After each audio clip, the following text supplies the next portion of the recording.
messieurs, distingués chers téléspectateurs, nous vous saluons tous au nom de la Real Politique RDC pour ce nouveau magazine du 3 novembre 2022. Et nous sommes très fiers de nous retrouver devant vous afin de vous informer sur quelques sujets d'actualité politique en République démocratique du Congo et aussi passer à ce que j'appelle une moralisation de la classe politique afin de pouvoir bien utiliser leurs compétences et utiliser leur savoir-faire pour le bien-être de notre population. Vous êtes sans ignorer que notre pays est dans une situation de guerre. Nous subissons vraiment une guerre injuste par le soutien du Rwanda aux rebelles de M23 sous le silence de la communauté internationale, ce qui nous rend inquiets et nous donne la responsabilité d'informer la population, de moraliser notre classe politique afin de comprendre les enjeux de l'heure et savoir comment œuvrer dans le bon sens. Nous n'allons pas nous éparpiller par beaucoup de sujets. Nous allons prendre juste des sujets très importants. Le premier, nous allons parler de la loi martiale. Nous allons un peu parler de la loi martiale, pas comme nous ne donnons pas cours ici, mais c'est parce que nos citoyens congolais, surtout cette semaine, ont eu à faire des déclarations politiques dans le soutien de nos forces armées de la République afin d'éradiquer ce phénomène, la guerre injuste que nous sommes en train de subir. Et nous avions vu à travers les médias, les réseaux sociaux, des personnes, soit des citoyens, des compatriotes, très mal intentionnés, qui profitent de cette occasion pour divulguer des messages qui sont anti-patrie, des messages qui incitent à la haine, à la violence, des messages qui tendent à démotiver l'armée à l'est de la République démocratique du Congo, ce qui sera un manque à gagner à ce pays. C'est pourquoi le peuple congolais, dans son ensemble, a eu, à travers beaucoup de déclarations politiques, à solliciter que cette loi martiale soit d'application, afin d'interdire tous les messages, toutes les vidéos, tous les propos discourtois qui n'arrivent pas à unir les peuples congolais, à les diviser, ou soit à donner à l'ennemi l'occasion de continuer avec les exactions que nous sommes en train de condamner. La réelle politique, tablons sur le réalisme politique en RDC. Nous ne sommes pas dans les présomptions, mesdames et messieurs, nous parlons des faits réels. La réalité qui se vit aujourd'hui en République démocratique du Congo laisse tout le monde inquiet à tel point que, en tant que citoyens, nous n'allons pas passer ces événements passés inaperçus. Alors, nous rappelons à tous les journalistes congolais leur rôle aussi très important pour informer la population et leur aussi rappeler la déontologie professionnelle dans le sens qu'ils doivent comprendre que mal informer le peuple congolais ou soit présenter très mal les choses, vous allez tomber sur la situation de la radio Mille Collines avec tous les effets néfastes que nous avions vus à travers le continent africain. Donc soyez consciencieux. Vous êtes journaliste, vous devez faire exactement votre travail tel que la loi et la déontologie professionnelle l'exigent. Vous ne devez pas inciter le peuple congolais à la violence, ni à la haine, ni déformer l'information ou prendre des positions qui semblent être mesquines et capables de démotiver notre armée je voulais vous dire, vous êtes, en dehors de votre casquette de journaliste, vous êtes Congolais. Vous êtes Congolais et cela implique que la RDC est votre pays-nation. C'est votre pays auquel vous appartenez, dont vous avez l'identité. Et quand un pays se trouve en guerre, comme notre pays, comme ça s'est fait maintenant, vous devez tous être au front. Vous n'êtes pas censé prendre l'arme et aller à l'est de la République pour combattre le M23, mais néanmoins, vous êtes représentés par nos forces loyalistes, les FARDC, qui sont en train de faire un travail de bravoure pour lesquels vous devez soutenir leur travail. Vous devez les soutenir. Vous ne devez pas être là, dans des montages de vidéos, dans des propos malsains, dans des situations, dans la désinformation de la population. Donc vous détruisez certains, vous renversez certaines opinions, et au profit peut-être des hommes politiques qui sont aussi dans cette trahison, dans cette complicité avec cette guerre de l'Est. La loi martiale devient très importante, telle que les citoyens congolais sont en train de l'exiger aujourd'hui, afin de mettre en déroute tous les propos démobilisant notre armée. Je vous informe que Félix Tshisekedi n'ira pas à l'Est. N'ira pas à l'Est. Mais la seule façon où vous soutenir, quand vous soutenez votre chef, vous soutenez la République. Et d'abord, dans une situation de guerre, vous devez banaliser tout ce qui nous divise. Banaliser tout ce qui vous divise. C'est-à-dire des conflits politiques internes, communautaires et tout ça. Mettre à côté, savoir que le pays est en danger, la nation est en danger par rapport à cette complicité internationale.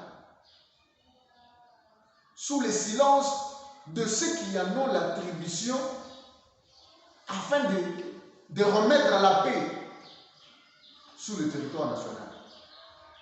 En tout cas, chers confrères, collègues journalistes, ayez vraiment de la bonne conscience et soyez conséquents dans tout ce que vous êtes en train de faire. Parce que dans les différentes déclarations qui émanent cette semaine, la population congolaise ne cesse de demander à l'autorité, à toutes les institutions de la République, de tabler sur la loi martiale. Parce que nous sommes dans une situation très compliquée. Un état d'exception, un état exceptionnel s'impose afin de pouvoir sauvegarder l'intégrité de notre territoire national. Et à l'interne, je pense qu'à l'interne, le travail de tout Congolais devait au moins se concentrer sur l'encouragement de nos troupes qui sont au front, afin de leur dire, vaillants soldats, vous n'êtes pas seuls. Vous n'êtes pas seuls, vous avez le soutien de tout un peuple. Parce que nous devons bouter toutes ces rébellions à l'est de la République. Et j'ai vu certains qui ont demandé qu'on ferme toutes les frontières de la RDC pour le moment. Qu'on ferme les frontières de la RDC pendant ce temps très crucial afin de garder l'intégrité territoriale. Donc la loi martiale s'impose. La loi martiale s'impose. Alors, sachez très bien que dans tout ce que vous faites, dans vos propos, dans vos vidéos, dans tout ce que vous faites, même sur les réseaux sociaux, n'essayez pas de démotiver notre armée. Et n'essayez pas de divulguer certaines informations qui sont fausses, mais que vous passez pour autant comme la vérité, dans les objectifs qui sont mesquins, frauduleux et avec des dessous des cartes qui peuvent profiter à notre ennemi. Là, nous interpellons encore les institutions de la République, nos autorités, afin de pouvoir tabler, prendre des mesures, des restrictions, afin que chacun sache que devant la menace qui nous guette aujourd'hui, personne n'est épargné. Nous devons tous soutenir nos forces loyalistes. Le deuxième sujet très important que nous allons aborder maintenant, c'est le problème de la transhumance politique en RDC. Et je peux ajouter quelque chose pour dire, et le pouvoir discrétionnaire du chef de l'État. La transhumance politique en RDC et le pouvoir discrétionnaire du chef de l'État. Mesdames et messieurs, vous êtes sans ignorer que pour des raisons quelconques, il y a certaines classes politiques, certaines personnes, certains hommes politiques qui œuvrent avec une casquette bien connue, mais qui peuvent traverser encore, quitter de la droite vers la gauche, afin de se retrouver dans ce qui se fait de l'autre côté. Nous ne condamnons pas ça, nous ne condamnons jamais la transhumance politique. Mais ce que nous déplorons dans cette transhumance politique, c'est de fois le manque de constance que nous voyons. Le manque de constance que nous voyons chez nos politiciens. Vous êtes dans un camp, je peux vous prendre un exemple plus typique. Prenez les cas du PPRD et du FCC. Ils étaient là derrière Joseph Kabila Kabange.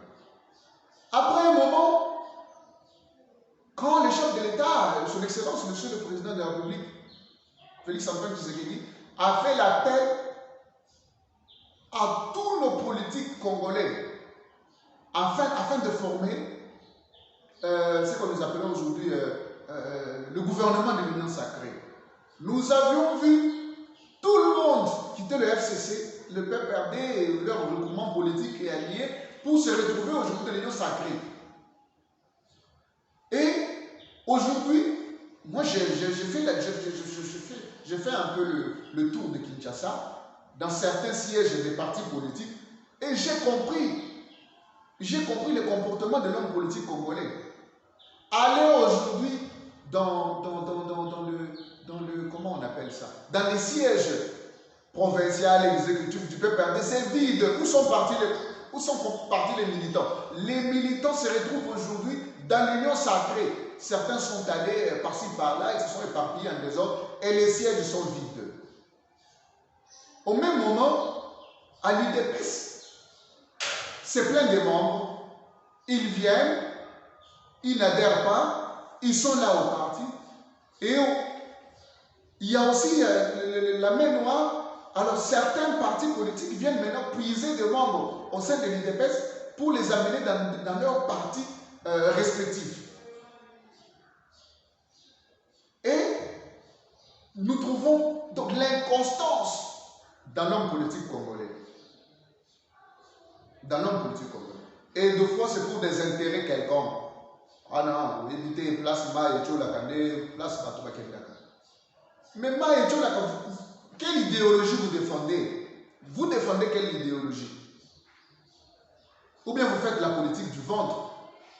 Oui, parce qu'on a faim, parce que nous n'avions plus l'impérium, allez, nous allons traverser de l'autre côté. Quand vous traversez, vous n'apportez rien. Vous n'apportez rien. Donc, ça m'a fait beaucoup raisonner, ça m'a fait beaucoup réfléchir. Je suis arrivé dans les sièges, dans certains sièges du PPRD, Palou, PPRD, UNC, par-ci, par-là. Et vous trouvez que les sièges d'autres sièges sont en train de se vider. Pourquoi? Parce que là, nous devons aller. Et quand ils vont de l'autre côté, ils n'apportent rien. Ils n'apportent rien comme travail. Ils n'apportent rien comme travail. Voilà le caractère de l'homme politique congolais.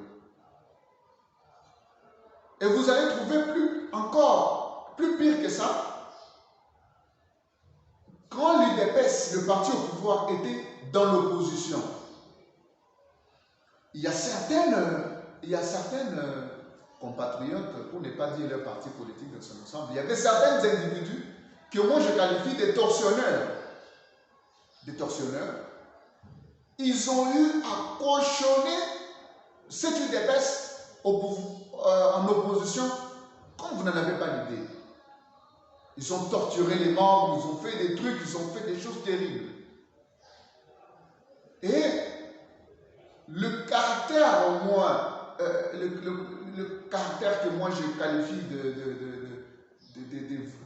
valeureux que j'ai retrouvé chez Félix Antoine Tshisekedi Tshilombo, il a eu à appeler tous ces gens, même les tortionneurs de l'UDPS dans l'opposition, la fois passée, se sont retrouvés être élevés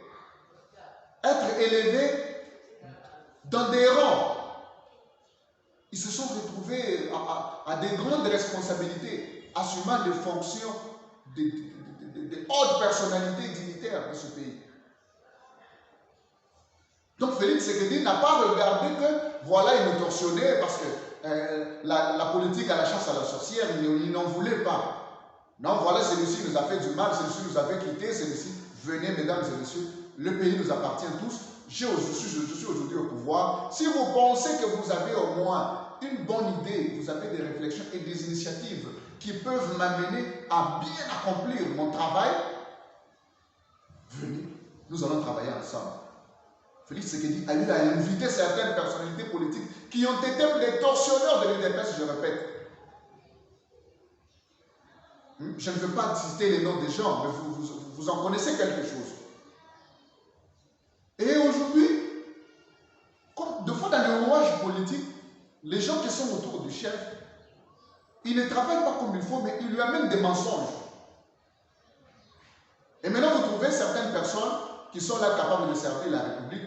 Alors, comme vous êtes auprès du chef, à côté, vous avez bien Mokonzi, vous diabolisez les gens afin que le président ne les rappelle pas. Suivez un peu les certaines déclarations politiques, mesdames et messieurs, qui viennent de se passer juste cette semaine, où les patriotes congolais disent, mais monsieur le président de la République, nous sommes devant un problème. Par rapport à l'agression rwando-ougandaise sous le silence de la communauté internationale, nous pouvons faire appel aux anciens militaires, aux anciens cadres, aux anciens militaires qui ont, dans leur exercice, démontré la compétence, qui ont servi la République pendant certaines législatures passées, mais qui peuvent nous être utiles afin d'éradiquer ces forces rebelles et terroristes à l'est de la République. C'est parce qu'il y a certaines personnes, mesdames et messieurs, dont certains officiers connaissent leurs compétences. Et ils savent que s'ils doivent être associés, on dirait que c'est comme si ça la terre, donc tout ça, non. Ne voyez pas le mangeoire, mais voyez le fruit intellectuel que ces gens-là peuvent apporter. Que ces militaires-là peuvent aujourd'hui apporter au front afin de nous apporter les résultats. Alors, j'étais en train de dire, vous allez trouver certaines personnes autour de Mokonzi Mboka. Oh le chef, n'appelle pas celui-là. Oui, mais il y a ça qui est beau. Oh, il y a le bac qui est beau, il y a ça qui est beau. Une ancienne politique pourrie. Une ancienne politique pourrie, je peux même dire de l'Antiquité. Mais s'il s'avère important que ces gens-là ont des compétences et des qualités capables d'être endossées aujourd'hui afin de nous donner les résultats. Parce que, mesdames et messieurs, nous, notre chair et notre politique, nous prônons le réalisme politique. C'est-à-dire, si nous trouvons en vous, mesdames et messieurs, des compétences et des capacités, sans doute qui se révèlent être très importants pour la continuité ou soit le bien-être de notre peuple, nous vous appelons, vous êtes le bienvenu et personne ne peut vous restreindre ou bien vous mettre au rencard. Donc, vous mettez des gens, certaines personnes au rencard qui ont encore des capacités à pouvoir servir la République. Non, laissez, mesdames et messieurs, chers compatriotes, laissez son excellence Félix Antoine Tshisekedi Tshilombo dans son pouvoir discrétionnaire choisir les hommes dont il a besoin afin d'accomplir sa tâche comme il le faut. Lui-même, il a dit, il ne veut pas la politique de la chasse aux sorcières, ou soit il doit torsionner encore les gens. Non, c'est un président qui a un bon cœur. Il est galant, il est doux. Mais n'oubliez pas, il est le chef de l'État. C'est lui qui s'est apprécié. Au nom de quoi vous vous mettez la politique? Non, chef, n'appelez pas celui-ci, n'appelez pas celui-ci. Non, mesdames et messieurs, ça ne se passe pas comme ça. Le Congo est immense. Les intelligences sont multiples. qui peuvent aider notre pays à accomplir l'objectif. Nous devons faire appel. Vous devez faire appel à tous ces gens et leur donner aussi la possibilité d'être appelés par le chef. Lui, il est au courant. C'est la personne la mieux informée de la République démocratique du Congo, c'est le chef de l'État. Il connaît les compétences de tout un chacun, mesdames et messieurs. Et vous allez voir des barrières, on n'appelle pas celui-ci, celui-là non, celui-là non, non. Mais s'il choisit un tel camp, ou bien il choisit un homme politique tel, il a choisi tel. C'est dans son pouvoir discrétionnaire, mesdames et messieurs.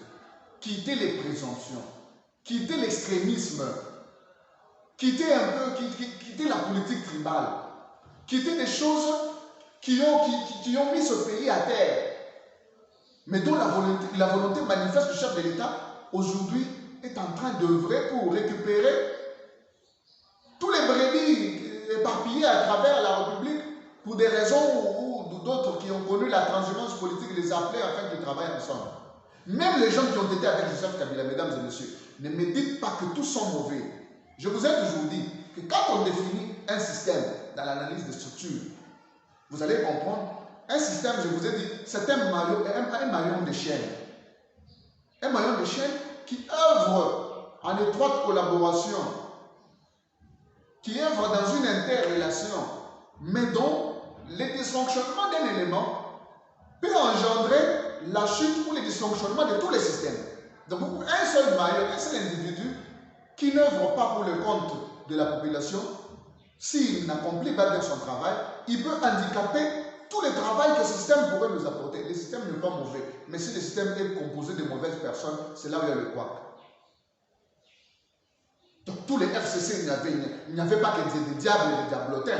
Non, il y a des personnes de morale correcte qui sont là. Des personnes qui ont des compétences capables de servir la nation. Et s'ils ont traversé, ce n'est pas une mauvaise chose. Mais s'ils continuent dans leurs actes, en ne comprenant pas que l'ancien système a été déboulonné pour qu'on ait aujourd'hui un système cohérent du changement, là, on va le mettre de côté. Donc, n'essayez pas d'user de votre influence. Non, parce qu'il y a un petit à Mokonzi, et vous êtes en train de faire des calomnier des gens. Et les gens qui peuvent rendre un bon service à la nation, ils se trouvent marginalisés et mis au rencard. Mesdames et messieurs, prenez conscience, chers politiques congolais. Prenez conscience. Nous n'avons qu'une seule République, la République démocratique du Congo. C'est vrai, à travers la société, il y a eu certains n'ont pas, il y a certains, tout le monde n'a pas de même qualité, parce que chaque individu aujourd'hui a des défauts, il a des qualités. Même le chef de l'État, il a des défauts, il a des qualités. Joseph Kabila a des défauts, il a des qualités. Moïse Katumbi a des défauts, il a des qualités. Martin Fayulu a des défauts, il a des qualités. Et la liste est non exhaustive. Chacun a des qualités et il a des défauts. Mais ce qui est important, c'est d'utiliser le côté positif de la personne afin de rendre un travail que j'appelle un travail d'excellence dans notre pays. Donc, aujourd'hui, au nom de quoi vous allez dire, vous dites non, le chef n'appelez pas l'autre là, non, parce que biso tout le monde qui est là, biso tout vous avez un poste, il y a un aucun monsieur, il y a un bango, il y a donc biso tout vous allez la. Et très souvent, ce qui m'étonne, c'est que de fois, les gens qui tiennent ce genre de langage, ce sont les gens qui prônent la social-démocratie. Qui prônent la social-démocratie. Tout doit se passer. Vous devez organiser un débat.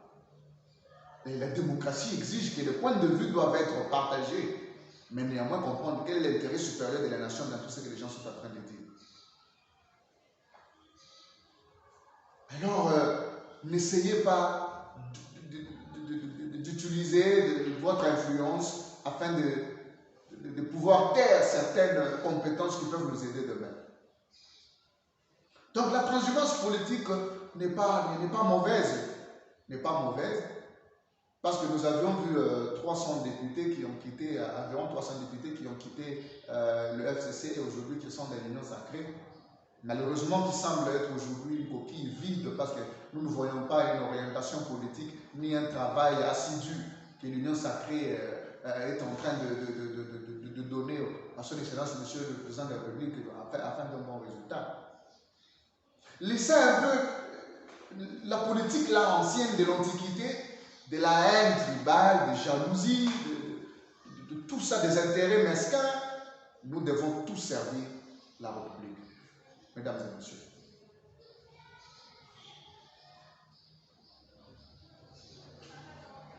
Donc, essayez, l'homme politique, vous devez être caractérisé aussi par ce qu'on appelle la constance.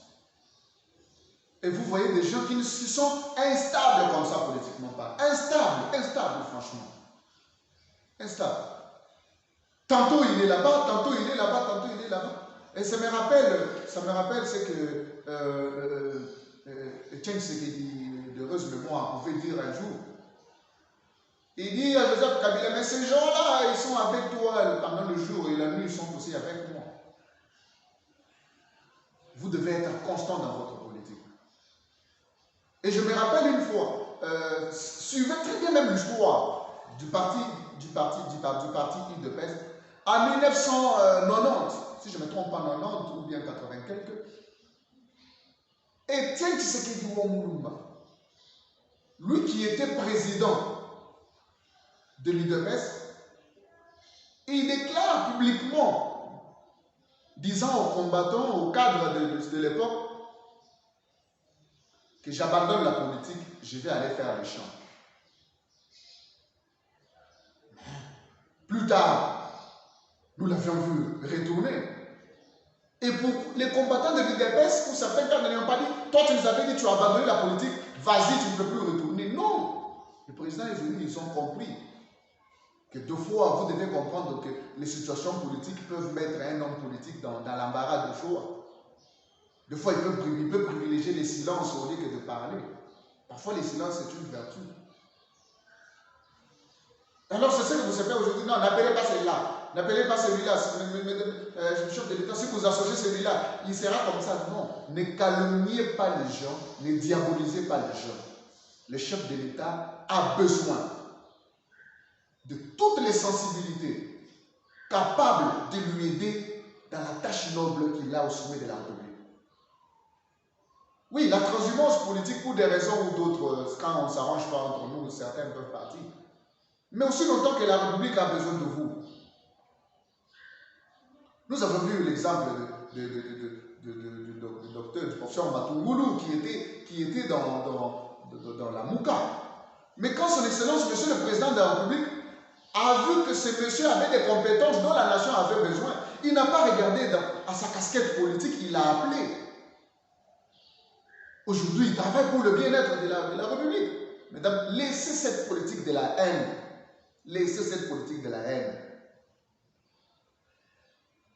Donc, mesdames et messieurs, ce sont ces choses-là qui nous préoccupent ces derniers temps, parce que nous pensons que dans tous les rouages politiques de notre pays, il y a des hommes capables de renverser la situation, capables de donner un travail. Alors, nous devons combattre le tribalisme. Nous devons combattre la haine viscérale. La haine viscérale aujourd'hui que certains compatriotes ont. Je suis de l'Est, je suis du Nord, je suis du Sud. Et deux fois, certaines personnes qui vont mettre des coques en jambes auprès du chef afin qu'il ne puisse pas appeler certaines compétences. Quand on le met sur un travail d'élaboration, il se retrouve en commission ou tel que nous le voyons dans la commission PAJ et consort dans l'Assemblée nationale. Devant un travail, il ne peut pas le faire convenablement. Alors, de quoi? De quelle politique vous faites? C'est comme certains. Alors, le chef, vous aurez été. Alors, le chef lui dit, alors ça commence à gratter la tête, ça commence. Non, mesdames et messieurs. Pendant que vous faites, il y a quelqu'un qui a de l'expertise à côté qui vous observe. Vous pouvez tromper le chef, mais vous n'allez pas tromper Dieu. Vous n'allez pas tromper Dieu parce que ces hommes-là nous avons besoin d'eux. Alors, merci beaucoup, mesdames et messieurs. Vous avez suivi vraiment en intégralité l'émission d'aujourd'hui qui était résumée en 2 points. Le premier, nous avions parlé de la loi martiale qui semble être très important en ce jour afin de mettre notre nation dans un état juridique d'exception qui va nous permettre vraiment de consolider et de sauvegarder l'intégrité de notre territoire national. Et par là, vous devez faire attention à vos propos, à vos publications, à tout ce qui tente à démotiver notre armée à l'est de la République. Vraiment, ça nous sera vraiment très important. Prenez-en conscience, c'est notre pays, c'est notre nation. Nous devons travailler pour le bien-être de cette nation. Deuxièmement, nous avions parlé de ces problèmes de la transhumance politique qui n'est pas toujours mauvaise, mais de fois dont nous déplorons certaines classes politiques par manque d'idéologie et de constance qui sont en train de cogiter de gauche à droite dans tous les sens, sans aucune idéologie politique pouvant servir leur parti et leur couleur politique. Et nous avions terminé par dire vous ne devez pas user de votre influence en diabolisant certains compatriotes dont la nation a besoin aujourd'hui. C'est pourquoi vous avez vu toutes les déclarations politiques de nos compatriotes ces derniers temps sont en train d'aller dans ce sens-là. Enfin, on fasse aussi appel à certains généraux, certains colonels, certains militaires très expérimentés qui se retrouvent aujourd'hui pour des raisons ou d'une autre au rencard, mais qui peuvent encore retourner pour donner leurs compétences, rendre des services loyaux à notre République. Merci beaucoup, vous étiez très nombreux à pouvoir nous suivre. Au micro, c'était à la présentation, c'était votre humble serviteur.